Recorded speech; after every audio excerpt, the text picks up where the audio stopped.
ये तो एक जजीरा है, चारों तरफ पानी, बीच में छोटा सा एरिया है।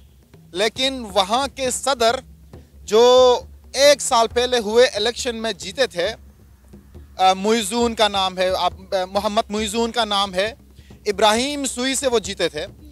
तो उन्होंने अपना नैरेटिव ये बनाया था कि हमारा सबसे बड़ा दुश्मन इंडिया है। 1988 के अंदर कू हुआ तो सबसे पहले हेल्प के लिए मालदीव कौन पहुंचा? इंडिया पहुंचा।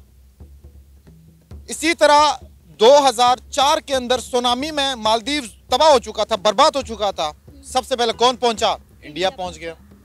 इसी तरह 2014 के अंदर आग लगने से पानी की किल्लत वहां पे आ गई, वाटर स्कार्सिटी आ गई, तो सबसे पहले वहां कौन पहुंचा? इंडिया पहुंचा। एक मीम वायरल हुई थी जिसके अंदर अंबानी भगवान के सामने हैं, तो लिखा हुआ था कि भगवान जो चाहिए हमसे ले लें। तो अब मालदीव को चाहिए कि वो एक दफा अपने ताल्लुकात बेहतर करें, इसके उनके लिए बेहतर है। अगर टाटा ग्रुप और अंबानी चाहे ना तो उस जजीरे को खरीद लें, उनमें इतनी सख्त है, उनमें इतनी हिम्मत है, उनके पास इतना पैसा है कि वो मालदीव को ही खरीद ले। रिसेंटली जब इंडिया के साथ इनके ताल्लुकात ख़राब हुए तो इनका एक वाटर रिजॉर्ट है जहाँ पे हर साल इंडिया से लोग वहाँ जाते हैं, विजिट करते हैं, और उसकी जो ओवरऑल मेंटेनेंस और सस्टेनेबिलिटी की जिम्मेदारी है वो मालदीव हुकूमत की है। तो उसको इस बार इन्होंने रेनोवेट करने से, उसको सस्टेन करने से, मेंटेन करने से इनकार किया, जिसकी वजह से उनको नुकसान हुआ। इंडिया को क्या फ़र्क पड़ता है? मैंने पहले ही आपको जिक्र किया कि इंडिया के ये अगर 2 ग्रुप्स मिल जाए, टाटा और अंबानी, तो अल जजीरा या उनके पूरे जजीरे ही खरीद ले। मोदी की वो जो एक तस्वीर जो चेयर पे बैठे उन्होंने ली है, जिसपे वो सोच रहे हैं कि यार करना क्या है इसका, वो एक तस्वीर मालदीव के लिए भारी पड़ गई है, जिसकी वजह से वो इतने डर गए कि वो उन्होंने अलल ऐलान कहा है कि भाई इंडिया हमारा दुश्मन है, हमने उनके साथ बना के नहीं रखना। हालांकि दूसरी तरफ देखें तो हमेशा से, माजी से लेके अब तक, हमेशा से सयाहत से लेके सकाफत, इवन ज़बान, इवन रिलीजन तक उनके सेम है। अब ये देखें तो अब इसके बावजूद भी वो एक दूसरे को एक्सेप्ट नहीं कर रहे हैं, तो ये मैं समझता हूँ कि उनकी माशत के लिए, बल्कि उनके साथ जितने भी ममालिक हैं उनके लिए बहुत ज़्यादा नुकसान है।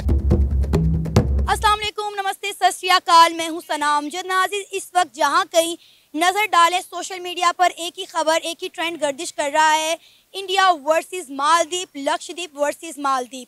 मालदीव को और लक्षद्वीप को लेकर बहुत सारी खबरें जो हैं वो सामने आ रही, समझ नहीं आ रहा कि किस खबर को कवर करें और किस खबर को छोड़ दें, कौन सी खबर ज़रूरी है और कौन सी खबर गैर ज़रूरी। लेकिन अब लक्षद्वीप को लेकर एक बहुत बड़ी खबर सामने आई है। टाटा ग्रुप ने अनाउंस किया है कि वो लक्षद्वीप में इन्वेस्टमेंट करने जा रहे हैं 1000 करोड़ की। इसी पर बात करने के लिए हमारे साथ मौजूद हैं senior journalist sir Shahid Ali Naeem. इनसे बात करते हैं कि इस सारे मामले पर इनका क्या रद्द अमल है, इनकी क्या राय है। अस्सलाम वालेकुम। वालेकुम अस्सलाम। सर, सबसे पहले बहुत शुक्रिया कि आपने अपना कीमती वक्त निकाला हमारे इस प्रोग्राम में अपनी कीमती राय का इजहार करने के लिए। सर, ये जो इस वक्त जंग छिड़ी हुई है मालदीव वर्सेस इंडिया, क्या कहेंगे आप इस जंग को लेकर? क्या मालदीव इस कंडीशन में है कि इंडिया के साथ इस जंग को जो है वो बर्दाश्त कर सके? बहुत शुक्रिया, आपने हमें मदऊ किया इस प्रोग्राम में। देखिए जी, मालदीव की बात करें तो मालदीव कोई बहुत बड़ा मुल्क नहीं है, ये तो एक जजीरा है, चारों तरफ पानी, बीच में छोटा सा एरिया है। लेकिन वहाँ के सदर जो 1 साल पहले हुए इलेक्शन में जीते थे, मुइज़ून का नाम है, मोहम्मद मुइज़ून का नाम है, इब्राहिम सूई से वो जीते थे। तो उन्होंने अपना नैरेटिव ये बनाया था कि हमारा सबसे बड़ा दुश्मन इंडिया है। जिस तरह इंडिया के अंदर एक नैरेटिव बनाया जाता है इलेक्शन में कि पाकिस्तान हमारा दुश्मन है, तो वो कश्मीर को लेकर इलेक्शन जीत जाते हैं, ये हमारे सामने है। इसी तरह मालदीव्स के अंदर सूई ने मुइज़ू के खिलाफ ये प्रोपेगेंडा किया कि आप इंडियन नैरेटिव आप बयान कर रहे हैं, लेकिन ऐसा नहीं हुआ। उन्होंने कहा कि इंडिया हमारे सबसे बड़ा दुश्मन है, और मुइज़ू इस बयानिए को लेके वो जीत गए। जीतने के बाद लोगों में अपना नाम तो रोशन कर गए, लेकिन हकीकत इसके बरक्स है। अब इसको समझने के लिए माजी में जाना पड़ेगा। 1988 के अंदर कू हुआ तो सबसे पहले हेल्प के लिए मालदीव कौन पहुंचा? इंडिया पहुंचा। इसी तरह 2004 के अंदर सुनामी में मालदीव तबाह हो चुका था, बर्बाद हो चुका था, सबसे पहले कौन पहुंचा? इंडिया पहुंच गया। इसी तरह 2014 के अंदर आग लगने से पानी की किल्लत वहां पे आ गई, वाटर स्कार्सिटी आ गई, तो सबसे पहले वहां कौन पहुंचा? इंडिया पहुंचा।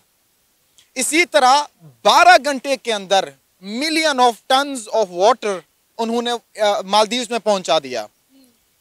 अगर माजी देखा जाए तो आपका हमेशा सबसे करीबी 600 किलोमीटर भी नहीं है मालदीव इंडिया के दरमियान एरिया, तो वहां पे सबसे पहले आपकी हेल्प को कौन पहुंचा? इंडिया पहुंचा। तो आप उसी दोस्त के साथ आप दुश्मनी निभा रहे हैं। और दूसरी आपकी इकोनॉमी देखें, इकोनॉमी सबसे कम है। खैर हम तो, हमारी तो मालदीव से बहुत ज्यादा है, इवन हमारा कराची जितना शहर भी नहीं है, वो कराची जितना शहर भी नहीं है, लेकिन वहां पे टूरिज्म एक बड़ा बेहतरीन हब है जिसको लेके मालदीव्स आज अपना नाम पूरी दुनिया में मनवा रहा है कि भाई देख हमारी टूरिज्म बहुत अच्छी है। लेकिन आप ये भी देखें कि 2023 के अंदर मालदीव्स ने सिर्फ और सिर्फ टूरिज्म को लेके $500 मिलियन कमाए थे। और आपको पता है कि मालदीव को सबसे ज्यादा टूरिज्म कौन देता है? इंडिया।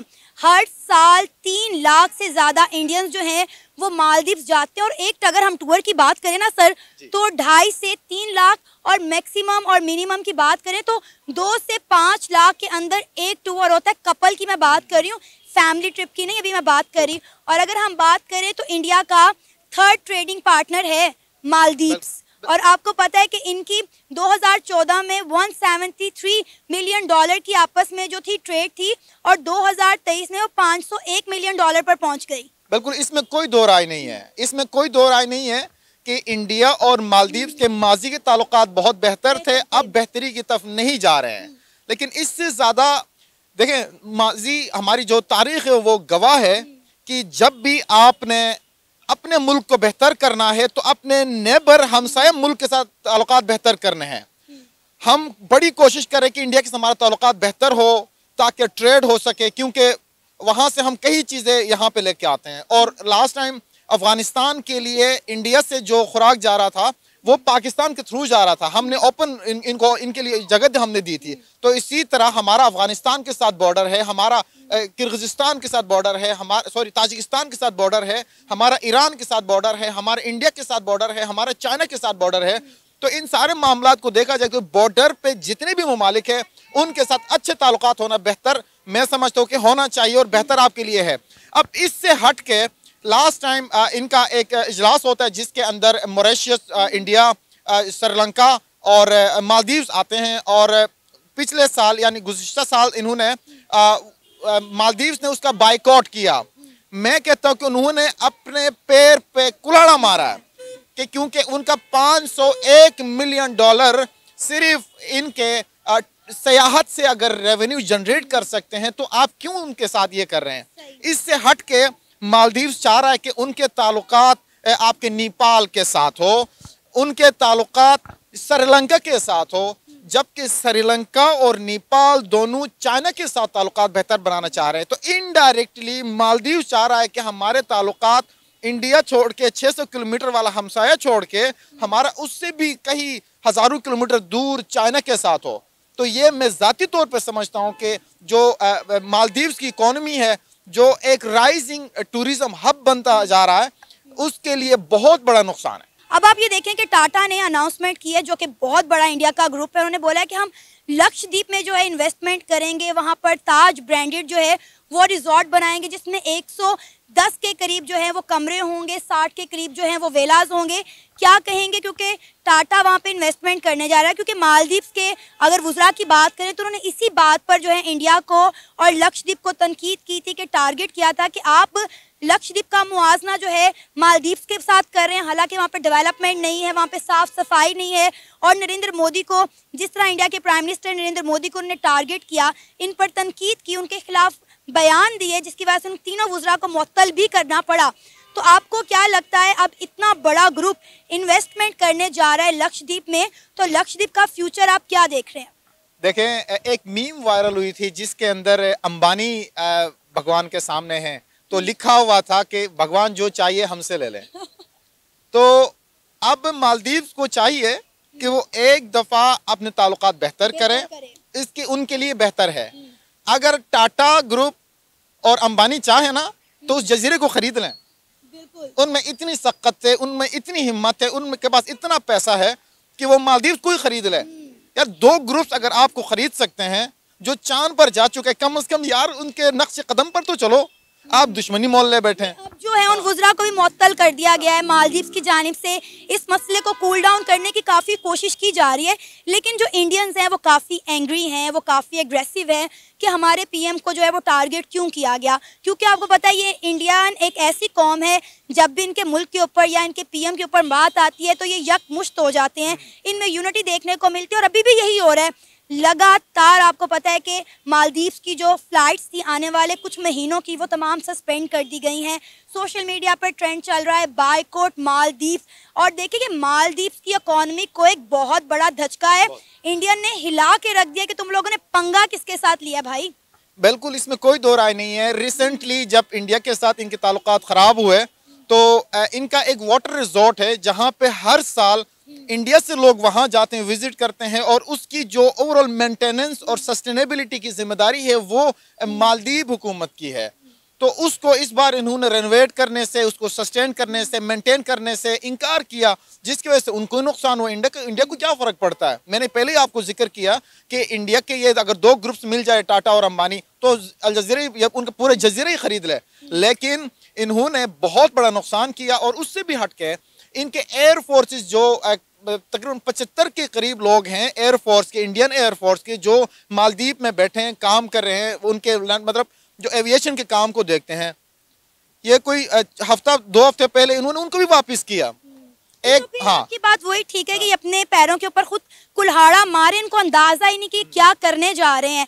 अब आप देखें कि वो मुल्क इंडिया जिससे आपके मुल्क की मौशियत चलती है, आपके मुल्क में टूरिज्म चलता है, आपके मुल्क का इतना बड़ा रेवेन्यू जनरेट होता है, और आप इस तरह की हरकतें कर रहे हैं, उस मुल्क के साथ आप पंगा ले रहे हैं जो दुनिया की 5वीं बड़ी इकॉनमी है, जो डिफरेंट प्रोजेक्ट पर काम कर रहा है, जो आज अमेरिका और रशिया को टक्कर दे रहा है, जिसने चाइना को पीछे छोड़ दिया। और आप एक छोटे से, अब आप देखें यहाँ से आप अंदाज़ा लगाएं कि सिर्फ नरेंद्र मोदी सिर्फ एक छोटे से जजीरे पे गए हैं लक्षद्वीप पर, वहाँ पे उन्होंने कुछ पिक्चर थे, उन्होंने कुछ कहा भी नहीं, कुछ नहीं कहा। पीएम मोदी ने कुछ नहीं कहा, सिर्फ उनकी कुछ पिक्चर्स वायरल हुई हैं और वो मुआवजा चल गया लक्षद्वीप वर्सेस मालदीव। और मालदीव्स के जो वुज़रा थे वो आपे से बाहर हो गए और मेरा ख्याल है शायद घबरा गए। घबराहट में आके उन्हें पता नहीं चला कि वो करने क्या जा रहे हैं। ये बेसिकली ना मोदी की वो जो एक तस्वीर जो चेयर पे बैठे उन्होंने ली है, जिसपे वो सोच रहे हैं कि यार करना क्या है इसका, वो एक तस्वीर मालदीव के लिए भारी पड़ गई है, जिसकी वजह से वो इतने डर गए कि वो उन्होंने अलग ऐलान कहा है कि भाई इंडिया हमारा दुश्मन है,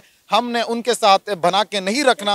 हालांकि दूसरी तरफ देखें तो हमेशा से माजी से लेके अब तक, हमेशा से सयाहत से लेके सकाफत, इवन ज़बान, इवन रिलीजन तक उनके सेम है।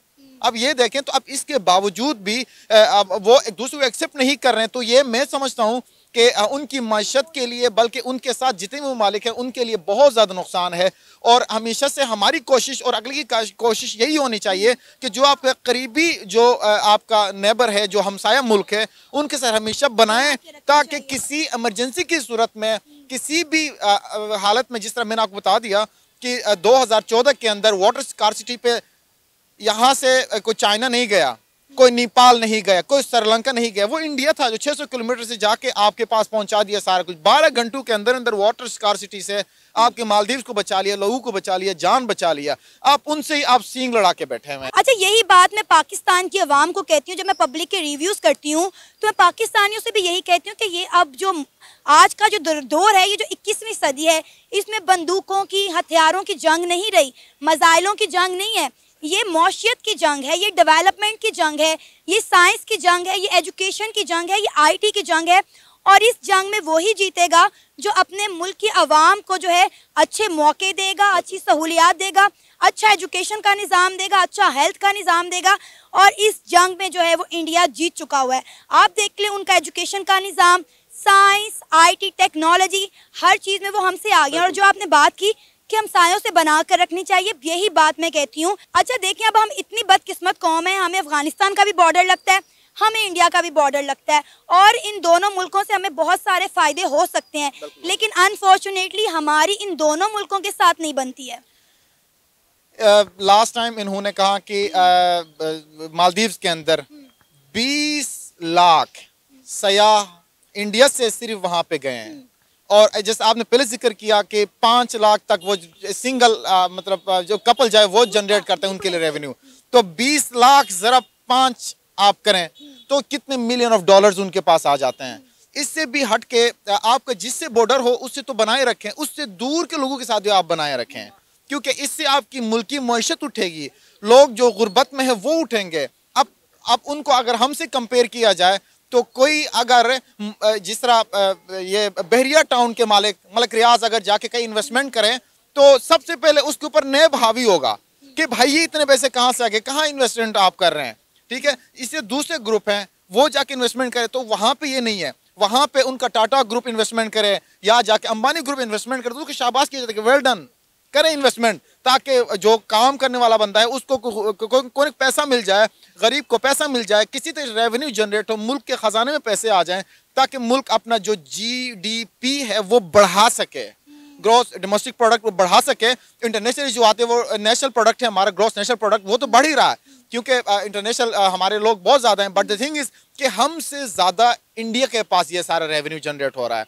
हमसे ज़्यादा इंडिया के लोग हैं जो मुल्क से बाहर हैं। इवन आपको पता है कि बरतानिया का मेन सीट, हॉट सीट पे इस वक्त कौन बैठे हुए हैं? ऋषि सुनक। यस, कौन बैठे हुए? He is the one from India. इस CEO आपके ये गूगल के कौन है? All are from India. But the thing is के इस तरह का मुल्क, जो मैं अभी ये बात कर रहा था आपसे कि 5th जनरेशन वॉर, आपने बिल्कुल बात सही की कि 5th जनरेशन वॉर है। ना आपको मिसाइल चाहिए, ना आपको टैंक चाहिए, ना आपको गोली चाहिए, ना आपको बंदूक चाहिए, ना आपको हथियार चाहिए तो आपके पास इल्म का खजाना हो। इल्म जिसके पास है, जिसने नाम बनाया अपना IT के अंदर वो बादशाह, जिसने अपना नाम बनाया किसी और डेवलपमेंट सेक्टर के अंदर वो किंग, इसी तरह जिसने अपने तालीम को फ़रोग़ दिया, जिसने लोगों के लिए तालीम हासिल करना आसान किया, जिसने कलम और किताब के ज़रिए अरूज तक पहुँच गया, वो है इस दौर का सिकंदर। आप जो भी करें, जब तक आप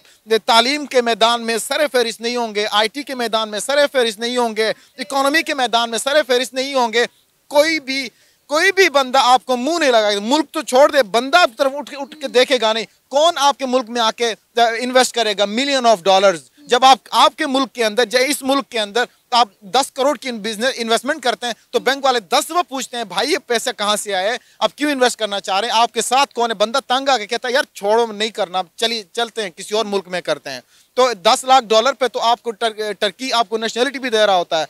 तो इसी तरह इंडिया के अंदर लोग इन्वेस्टमेंट करते हैं। इसी तरह मालदीव्स के अंदर जो एक बहुत अच्छा इन्वेस्टमेंट इंडिया की तरफ से मालदीव्स में आ रहा था, तो मालदीव्स के जो प्रेसिडेंट हैं सुइजू, तो उन्होंने बहुत बुरा किया अपने मुल्क के साथ, अपनी आवाम के साथ, जो कि बहुत डेवलप नहीं है।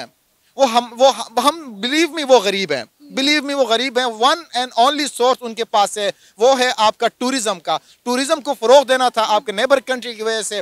$500 मिलियन आपको सिर्फ 2023 में आ चुके थे, जनवरी से दिसंबर तक।